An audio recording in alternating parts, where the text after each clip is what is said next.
안녕하세요. 책 읽어주는 편안한 엄마의 둘째 딸입니다. 오늘 소개해드릴 책은 히가시노 게이고님의 블랙쇼맨과 환상의 여자입니다. RH 코리아에서 펴냈고 최고은님이 옮겼습니다.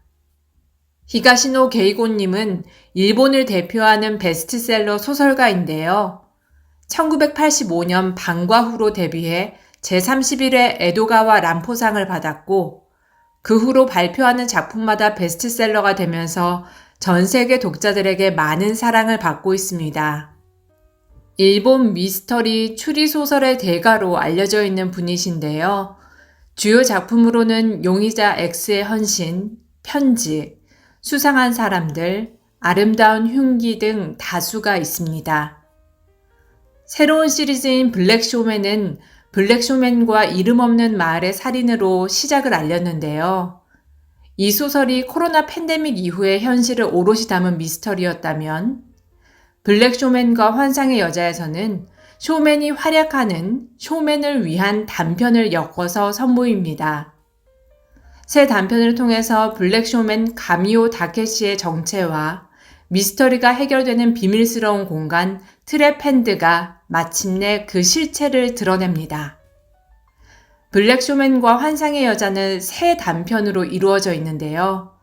오늘은 맨션의 여자, 위기의 여자, 환상의 여자 중 맨션의 여자의 앞부분을 읽어드리도록 하겠습니다. 지은이 히가시노 게이고, 블랙쇼맨과 환상의 여자, 맨션의 여자. 암갈색의 건물을 올려다보며 마요는 심호흡을 했다. 지은 지 20년도 더 된 건물에 있는 집이었지만 미나토쿠 시로간에 자리한 데다 100평은 더 되는 평수이니 아마 시세도 2억엔은 더 되겠지. 잘만 풀리면 오랜만에 마음껏 실력을 발휘할 수 있겠다. 기대감에 가슴이 부풀어 올랐다. 공용 현관에서 305호실을 호출했다. 인터폰 시스템은 새 것이었다. 수년 전에 대규모 리모델링을 했다고 들었는데 그때 교체한 것이리라. 네, 여성의 목소리가 들렸다. 마요가 이름을 대자 옆에 문이 열렸다. 엘리베이터를 타고 3층에 내려 복도를 지나 305호실 앞에서 멈췄다. 명패는 걸려있지 않았다. 초인종을 누른 뒤 다시 한번 심호흡을 했다. 문이 열리고 중간 기장의 머리카락에 마른 체격의 여성이 얼굴을 비쳤다. 화장이 짙은 건 사람과 만나기 때문일까. 특히 눈썹과 눈화장에 힘을 준 것 같았다. 들어오세요. 실례하겠습니다. 마요는 목례한 뒤 실내로 들어와 명함을 내밀었다. 분코 건축사무소 리폼부서 감리오라고 합니다. 연락 주셔서 감사합니다. 여성은 명함을 보고 싱긋 웃었다. 가미오 마요 씨, 젊은 분이시네요. 건축사라고 해서 나이 지긋한 남성분이 오실 줄 알았는데요. 아, 죄송합니다. 싫다는 소리가 아니라 여성분이라 잘 됐다고 생각했어요. 죄송한데 제가 명함이 없어서요. 괜찮습니다. 성함은 들었습니다. 우에마스 씨 되시죠? 네, 우에마스 가즈미예요. 잘 부탁해요. 저야말로 잘 부탁드리겠습니다. 들어오세요. 아무것도 없는 집이긴 하지만 실례하겠습니다.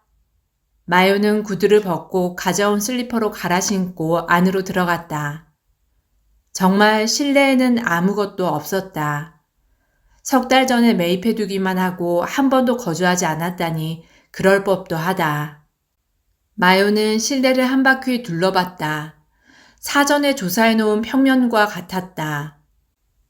2LDK였는데 거실과 주방 크기만 해도 다다미 20장은 더 될 정도로 널찍했다. 우에마스 가즈미는 이 집을 1LDK로 만들어달라고 했다. 리폼보다 리노베이션이라는 표현이 적절하리라. 혼자 사는데 방 2개는 필요 없죠. 그러신가요? 우에마스 가즈미는 마흔 즈음으로 보였다. 화장기 없는 맨얼굴로도 미인으로 인정할 만한 외모이니 앞으로 연애 상대가 나타날 가능성도 없지는 않을 것이다. 하지만 설령 그렇다 해도 결혼할 생각은 없고 독신으로 살 모양이다. 정말 이만한 주택을 구입할 수 있는 경제력이 있다면 결혼할 필요성을 느끼지 못한다 해도 이상할 건 없다. 마요는 우에마스 가즈미가 바라는 집의 이미지를 파악하기 위해 질문을 던졌다. 일상생활에서 중요하게 생각하는 것은 무엇인가? 생활 주기는 어떤가? 손님이 많이 오는 편인가? 동물을 키우는가? 등등. 하지만 그녀는 대부분의 질문에 앞으로 생각해보겠다고 대답했다. 아직 생각을 안 해봤고 정해진 것도 없어요. 새로운 집을 보고 정하려고요. 그럼 현재 사시는 모습을 볼 수 있을까요? 우에마스 고객님의 라이프 스타일을 조금이라도 파악할 수 있을 것 같아서요. 우에마스 가즈미는 내키지 않는 표정으로 고개를 갸웃했다. 지금은 에비스에 있는 원룸에서 지내는데 리노베이션이 끝날 때까지 임시로 거주하는 거라 별 도움은 안 될 거예요. 그럼 그전에는 어디 계셨죠? 그전에는 요코하마인데요. 어찌된 영문인지 목소리가 갑자기 어두워졌다.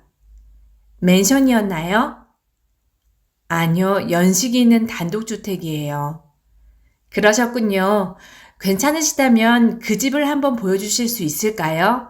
예전의 라이프 스타일을 알면 작업하는 데 도움이 될 것 같아서요. 마요의 말에 우에마스 가즈미는 고개를 저었다. 그 집은 팔려고 내놓았고 짐도 모두 처분해서 본들 아무 도움도 안 될 거예요. 그런 절차가 꼭 필요하고 그러지 않으면 견적을 낼 수 없는 거라면 유감스럽지만 그쪽 사무실과는 인연이 없다 생각하고 단념하겠습니다.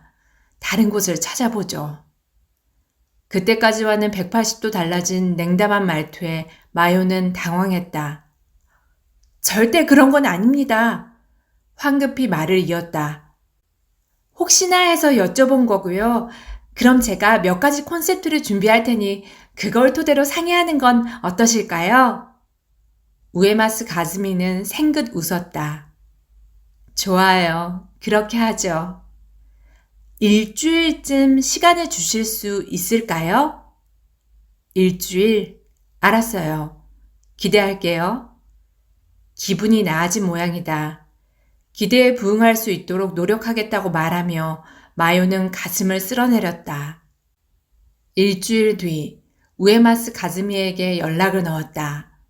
어떤 구조로 할지 대략적인 아이디어가 떠올랐기에 확인을 받기 위해서였다. 전에 말씀하신 에비스 자택으로 찾아뵈면 될까요?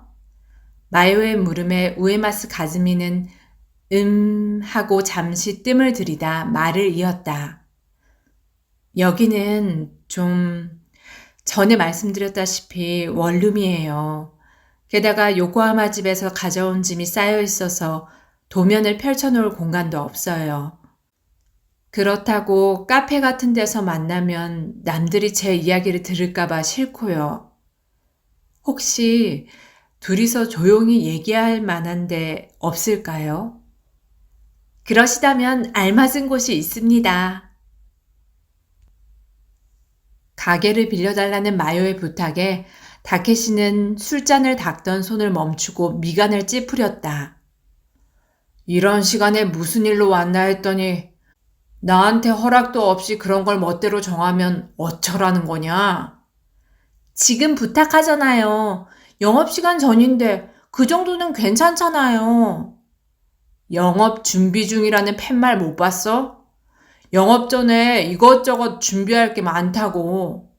준비하면 되죠. 우리는 탁자하고 의자만 있으면 된다고요. 그리고 대체 뭘 준비하는데요? 술잔 닦는 것 정도잖아요. 무슨 할 일이 얼마나 많은지 알아? 예를 들면 손님이 칵테일을 추천해달라고 했을 때에 대비해 재료 재고도 살펴봐야 하고 재고가 남은 걸 소진해야 하니까 그게 뭐야? 째째! 그 손님이 몇 시에 오는데? 5시에 보자고 했어요. 마요는 옆에 놓아둔 스마트폰을 보았다. 4시 반이 조금 지난 시각이었다. 오늘만이다. 다케시는 다시 술잔을 닫기 시작했다. 그러지 말고 앞으로도 좀 도와줘요. 오랜만에 들어온 큰 건이라고요. 그리고 의뢰인이 미인이에요. 화장은 진한 편이지만 삼촌도 보면 마음에 들걸? 게다가 부자고. 다케시는 닦아놓은 술잔을 찬장에 두고 돌아봤다. 진짜냐? 뭐가 진짜냐는 거예요? 미인? 아니면 부자? 물론 후자지. 부자야? 아마도요. 시로칸에 방 2개짜리 맨션을 사서 리노베이션을 맡기잖아요. 예산은 3천만 엔 이내라고 했지만 콘셉트가 마음에 들면 분명 더 낼 것도 같았어요. 3천만이라. 다케시는 그렇게 중얼거리더니 뭔가 꿍꿍이가 있는 표정으로 말했다. 확실히 VIP군. 무슨 일을 하는데? 투자 관련 일을 한다고 들었는데 자세한 건 모르겠어요. 돈이 열리는 나무라도 갖고 있는 건가? 그럴지도 모르죠. 관심이 좀 생겼어요? 부자와 친해져서 나쁠 건 없으니까. 제법 좋은 고객을 잡았네. 아직 잡은 건 아니고요. 내 제안을 마음에 들어 할지가 관건이죠. 분명 다른 사무실에도 문의했을 테니까. 뭐야, 자신이 없어? 우에마스 씨가 비밀이 많은 사람 같아서. 마요는 지난번 우에마스 가즈미와 만났을 때 나눴던 이야기를 했다. 다케시는 팔짱을 끼더니 침음을 흘렸다. 말 맞다나 좀 수상한 사람이네. 그쵸? 라이프 스타일을 모르니 어떻게 설계할지 구상도 잘 안 잡히고. 알았어. 나한테 맡겨둬라. 다케시는 가슴을 툭 치더니 안쪽 문을 열고 들어갔다. 그곳은 다케시가 거주하는 방이라고 들었지만 마요는 들어가 본 적이 없었다. 귀를 기울이자 희미하게 다케시의 말소리가 들렸다. 누군가와 통화를 하는 것 같았다. 돌아가신 아버지의 동생인 다케시는 마요의 얼마 없는 혈육이었다. 이곳은 다케시가 운영하는 트랩핸드라는 이름의 바다. 카운터석과 안쪽에 탁자가 하나 있는 작은 가게였다. 잠시 후 출입문에서 소리가 나더니 문이 열렸다. 조심스레 문 사이로 들여다보는 사람은 우에마스 가즈미였다. 아! 우에마스 고객님! 마요는 의자에서 일어났다. 여기까지 오시게 해서 죄송해요. 입구가 어디인지 헷갈려서요. 찾기가 쉽지 않더라고요. 전 그렇죠. 죄송합니다. 비밀 아지트 같은 가게네요. 우에마스 가즈미는 가게 안을 둘러보았다. 가미호 씨 삼촌 가게라고 했죠? 네, 삼촌. 마요는 카운터 안쪽을 향해 다케시를 불렀다. 잠시 뒤 문을 열고 다케시가 나왔다. 삼촌, 이쪽이 아까 말씀드린 우에마스 고객님. 어서 오십시오. 제 조카가 신세를 지고 있다고. 그렇게 말하며 다케시는 우에마스 가즈미의 얼굴을 보고 아! 하고 화난 표정을 지었다. 마요한테 우에마스라는 희귀한 성을 듣고 같은 성을 가진 지인이 떠오르더군요. 혹시 우에마스 고키치 씨 사모님 아니십니까? 우에마스 가즈미는 당황한 듯 눈을 깜빡였다. 남편을 아시나요? 역시나 대기 요코하마 혼고초셨죠? 아니요, 혼고초가 아니라 아니었나요? 그럼 어디였더라? 야마테초예요. 야마테초! 다케시는 이마에 손을 올리며 말했다. 그랬나요? 전에 한번 찾아뵌 적이 있습니다. 빨간 벽돌로 된 문기둥이 기억나는군요. 그리고 거실에는 난로가 있었죠. 주변에도 큰 저택들이 즐비했는데 내 정신 좀 봐. 지금까지 홍고초라고 착각하고 있었네요. 하지만 말씀을 들어보니 그렇군요. 야마테초였어요. 죄송합니다. 착각했습니다. 청산 유수로 떠들어대는 다케시를 보고 마요는 혼란에 빠졌다. 대체 우에마스 고키치가 누구지? 빨간 벽돌로 된 문기둥? 거실의 난로? 어디서 그런 정보를 물어온 거지? 게다가 우에마스 가즈미의 태도를 보아하니 다케시가 쏟아낸 말들이 영 헛소리는 아닌 모양이었다. 실례지만 남편과는 어떻게 아시는 사이시죠? 우에마스 가즈미가 그렇게 물었다. 당연한 질문이었다. 남편분께 가미오 다케시라는 이름을 들어본 적 없으신가요? 취미 동호회에서 만났는데. 그렇게 말하며 다케시는 오른손을 의미심장하게 움직였다. 아시겠습니까? 아, 그거 혹시 체스인가요? 바로 그겁니다. 다케시는 손가락을 튕기며 말했다. 지금으로부터 7, 8년 전이었던가요? 인터넷 체스 사이트에서 만났습니다. 몇 번 대전하는 동안 의기투합해서 개인적으로 연락을 주고받게 됐죠. 그러다 직접 만나자는 이야기가 나왔고 제가 댁으로 찾아뵀죠. 그때 사모님과도 인사를 나눴는데 저하고도요? 기억 안 나십니까? 하기야 오래 이야기를 나누진 않았습니다. 마침 외출하시던 참이었거든요. 그랬나요? 그러고 보니 그런 일이 있었던 것 같기도 하네요. 죄송합니다. 남편 손님이 워낙 많았거든요. 일일이 얼굴을 기억할 수는 없죠. 신경 쓰지 마십시오. 그나저나 마요의 고객님이 우에마스 씨의 사모님이셨다니 이런 우연이 다 있군요. 다케시는 마요를 보더니 불현듯 고개를 갸웃하며 우에마스 가즈미에게 시선을 옮겼다. 마요에게 듣기로는 혼자 사신다던데 부군께서는? 우에마스 가즈미는 쓸쓸한 미소를 지었다. 남편은 3년 전에 작고하셨습니다. 다케시는 무거운 한숨을 내쉬었다. 그러셨군요. 고령이시긴 했지만 정정해 보이셨는데 역시 지병인 당뇨병으로? 맞아요. 82이셨죠. 상심이 크셨겠습니다.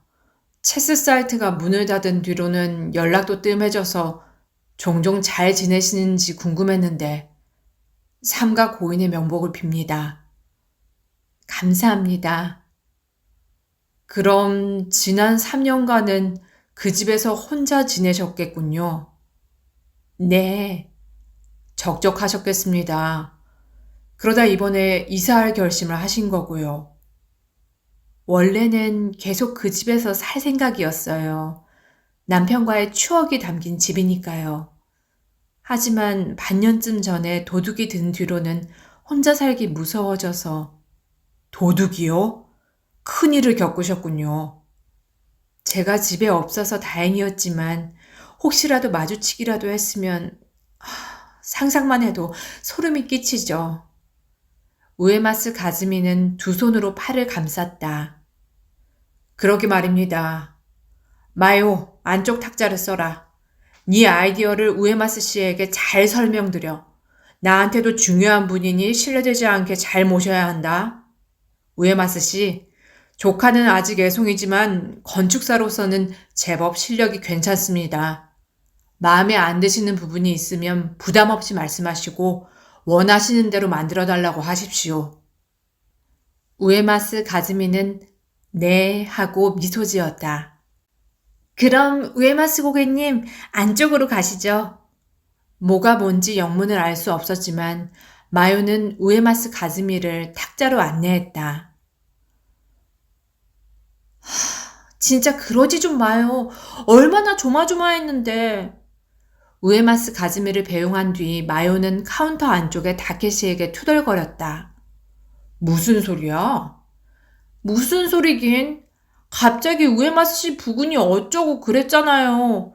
그건 어떻게 알아냈어요? 그 정도는 식은 죽 먹기지. 아는 부동산에 연락해 요코하마에 매물로 나온 단독주택을 알아봐 달라고 했더니 우에마스 성을 가진 사람이 내놓은 물건이 한 채 있더란 말이지. 이 집이다. 다케시는 태블릿을 조작하더니 화면을 돌려 마요에게 보여줬다. 화면 속 화양 절충식 저택의 문기둥은 빨간 벽돌이었다. 그 옆에 평면도를 통해 거실에 난로가 있는 것도 확인할 수 있었다. 매매인의 이름은 우에마스 고키치였다. 부동산 업자가 개인정보를 이렇게 유출해도 되는 건가? 다케시의 지인이라더니 도덕관념에 상당히 문제가 있는 인물 같았다. 우에마스 씨는 8년 전에 이 집을 1억 6천만 엔에 매수한 모양이야. 대출을 끼지 않고 전액 지불했다더군. 평범한 사람은 아니지. 소유자의 전체 이름을 인터넷에 검색해봤더니 해당하는 인물의 정보가 나오더군. 다케시는 태블릿을 조작했다. 우에마스 고키치. 아는 사람은 아는 사업가로 젊었을 적에는 무역회사에서 근무하며 전 세계를 누볐다고 해. 유명 기업의 대표이사를 역임하면서 본인도 다수의 기업을 경영했다고 하니 상당한 수완가였던 모양이야. 하지만 70살에 부인이 세상을 떠나자 일선에서 물러났지. 부부 사이에 아이는 없었고 자택을 처분한 뒤에는 요코하마의 고급 실버타운에서 지냈어. 하지만 77살 봄에 갑자기 재혼했지.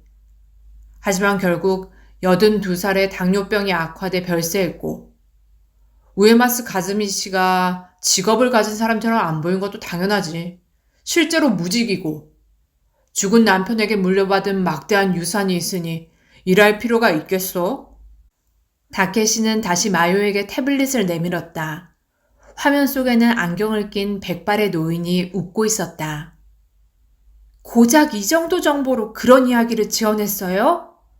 이 정도면 충분하지. 체스 이야기는 어디서 들은 거예요? 들은 이야기 아냐. 잘 나가는 비즈니스맨이라면 인간관계를 위해 취미 한둘은 즐겼을 테지. 골프는 당연히 쳤을 테지만 노년에는 다리가 안 좋아서 필드에 나가지 못했을 가능성이 있으니 바둑이나 장기 또는 마작을 염두에 두고 오른손을 애매하게 움직였지. 그랬더니 뜻밖에도 체스라는 답이 돌아와서 임기응변으로 이야기를 지어낸 거야. 그랬구나. 용케도 적당히 말을 맞췄네요. 적당히? 나름대로 조절하면서 대응한 거였거든.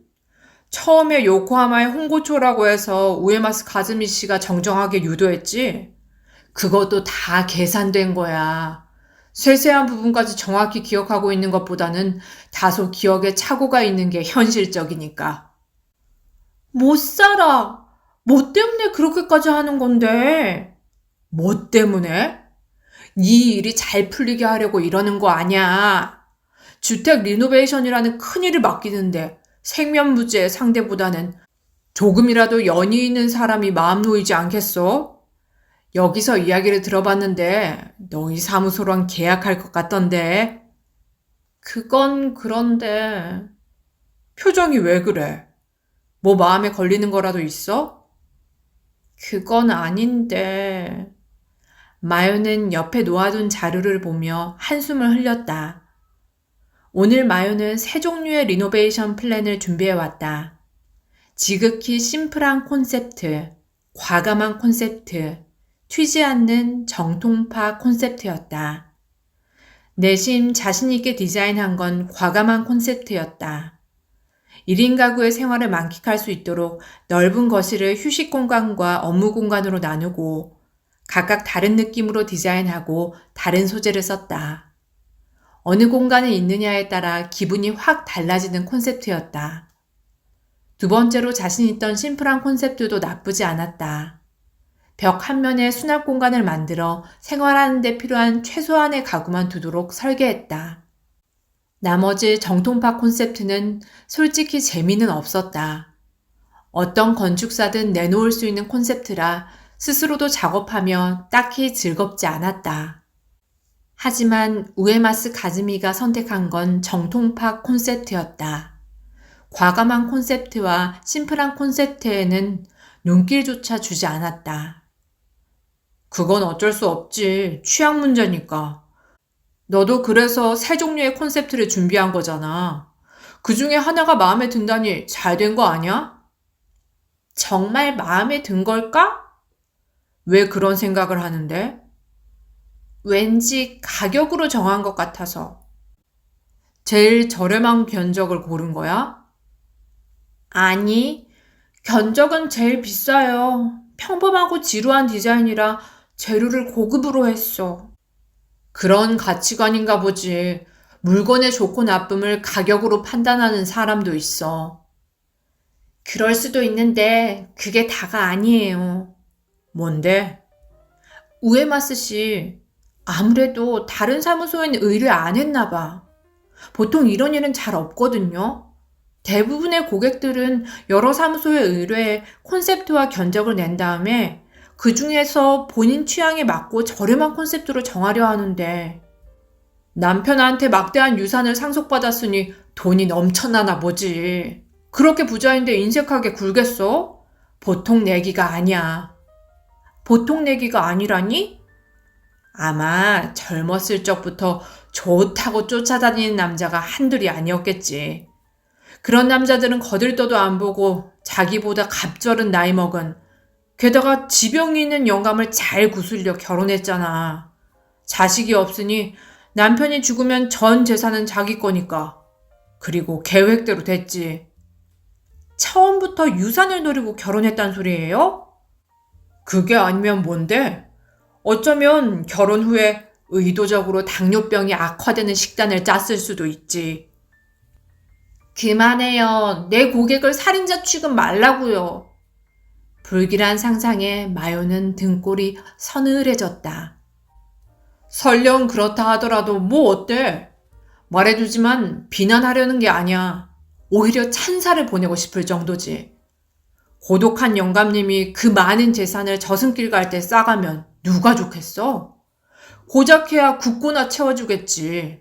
영감님도 노년에 젊은 여자하고 같이 살았으니 좋았을 거야. 그리고 영감님이 세상을 떠난 뒤 미망인이 유산을 물쓰듯 쓰면 주변 사람들도 행복해지지. 문제는 그 남아도는 돈이 어떻게 하면 나한테까지 흘러오게 하느냐인데, 마지막 말은 혼잣말처럼 중얼거렸는데 듣자 하니 농담 같지는 않았다. 여러분 어떠셨나요? 편안하게 잘 들으셨는지요? 히가시노 게이고님이라고 하면 워낙 유명한 작가이기에 추리소설을 좋아하시는 분들이라면 그 작품을 안 읽어본 분이 없을 것 같은데요. 역시나 그 명성에 맞게 블랙쇼맨이 의뢰를 해결하는 과정이 과연 어떻게 끝이 날지 결말이 궁금해서 계속 읽게 됐던 것 같습니다. 저 역시 추리소설을 좋아하는 사람으로서 흥미진진하게 읽을 수 있어서 참 재미있는 시간이었습니다. 그럼 좋은 시간이 되셨기를 바라며 오늘도 행복하세요.